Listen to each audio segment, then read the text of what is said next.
நீதிமொழிகள் புத்தகத்தில் கொடுக்கப்பட்டிருக்கிறது. நீதிமொழிகள் புத்தகம் 3ஆம் அதிகாரம் 13 4ஆம் அதிகாரம் 27 வரை. ஞானத்தின் மேன்மை ரொம்ப அருமையாக நீங்க வாசித்து பார்க்கலாம். ரொம்ப அருமையாக இருக்கும். அதுதான் ஒரு புதையல், அதுதான் ஒரு பவளம், அதுதான் பொன் வெள்ளிக்கு அது அதைவிட மேலானது ஞானம், அதையே நீ விரும்பி தேடு என்று நல்ல அருமையான ஒரு பகுதி. இந்த பகுதியை நீங்கள் கட்டாயம் வீட்டிற்கு சென்று வாசிக்க வேண்டும். சரி, இந்த ஞானத்தை அடைய என்ன வழிமுறை, எப்படி நாம் பெறலாம்? 3 வழிமுறைகள் இருக்கிறது. ஒன்று, மனுஷனுடைய எண்ணங்கள், சிந்தனைகள், யோசனைகள் இவையெல்லாம் பயனற்றவை, வீண் என்று கருதுவது.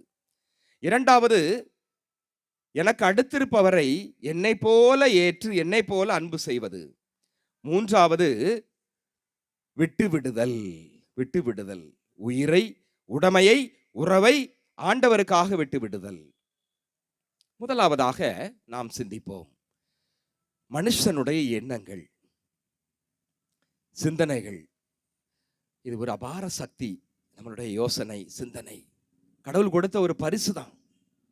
இந்த மூளை இருக்கிறது, அதுல எண்ணங்கள் உருவாகுகிறது. நம்ம சந்தோஷமான காரியங்களை பத்தி நினைக்கிறோம்.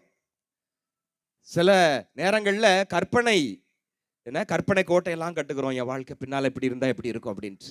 ஒரு வாரத்துக்கு நடக்க போற ஒரு காரியங்களை பத்தி நம்ம சிந்தனைகள் வந்துகிட்டே இருக்குது. அப்படிதானே?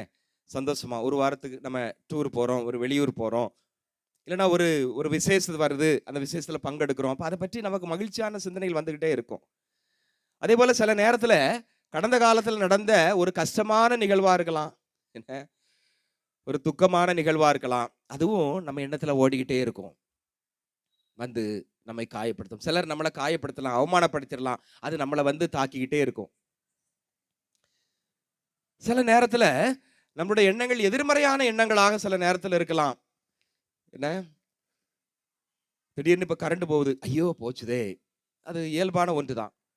நம்ம எதிர்பார்த்து ஒரு வேலையை ஆரம்பிக்கிறோம், அந்த வேலை முற்று பெறல, அப்போ நமக்கு ஐயோ முடியாம போயிருமோ என்று ஒரு எதிர்மறையான தாக்கம். சாலையில நடந்து போயிட்டு இருக்கிறோம், பேருந்துல போற ஒரு இடத்துக்கு ஐயோ குறிப்பிட்ட நேரத்தில் போய் சேர முடியாதோ, ஒரு விதமான எதிர்மறையான எண்ணங்கள்.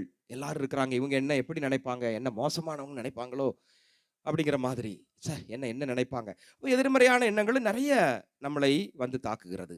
அதே போல நம்பிக்கையற்ற எண்ணங்கள், நம்பிக்கையற்ற ஒரு விரக்தியான, என் வாழ்க்கையில என்னத்தை கண்டேன், அவ்வளவுதான், என் வாழ்க்கையே முடிஞ்சு போச்சு. ஒரு சின்ன நோய் வந்தாலும் அவ்வளவுதான், நான் முடிஞ்சு போறேன். ஏதாவது ஒரு குடும்பத்துல ஒரு சின்ன நிகழ்ச்சி நடந்தாலும் ஐயே என்னமா அவ்வளவுதான், வாழ்க்கையே முடிஞ்சு போச்சு அப்படிங்கிற மாதிரி.